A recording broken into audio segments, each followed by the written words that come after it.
you're teaching, you're reading, you talk about reading and writing that we're taught to do that, but not listening or speaking. What would you change if you could flip that script? Well, I would definitely start by teaching children how to listen. I mean, if you think about it, how crazy is this? If we taught children first how to be brilliant listeners, how much more of their education would they receive? And as it is, we have kids who aren't even taught that this is a skill. Guys, listening is a skill. It's not the same as hearing. Hearing is a capability, listening is a skill.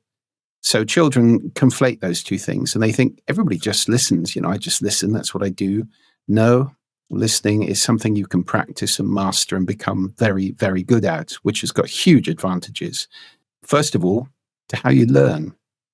Pythagoras in ancient Greece used to erect a screen in front of the teacher so that his first-year students, who he called acousmatikoi, could not see the teacher, on the basis that seeing the teacher was distracting from the real business of learning, which, of course, is listening.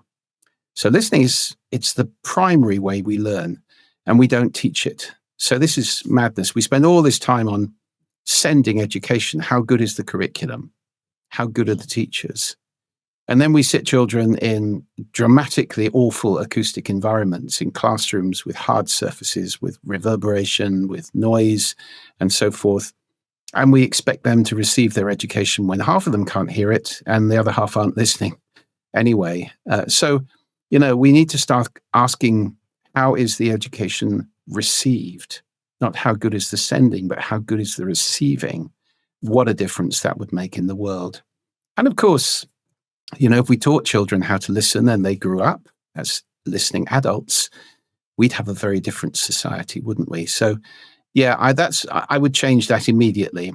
Speaking, yes, I mean, in your country, it's taught a lot more than it is in mine or in many others. It varies country to country. But, the speaking skills, I think most people understand a little bit that speaking is a skill. Nevertheless, of course, I'll be, in about 2 weeks, I'm speaking to 2,000 CEOs in Copenhagen. And I can tell you what will happen. I always say, how many of you use your voice at work? And for how many of you is your voice really important? A forest of hands will go up, because they all speak in public or do media or stand in front of teams or whatever it may be, stand on stages. How many of you have had formal vocal training? About 3. It's just like, what? Right.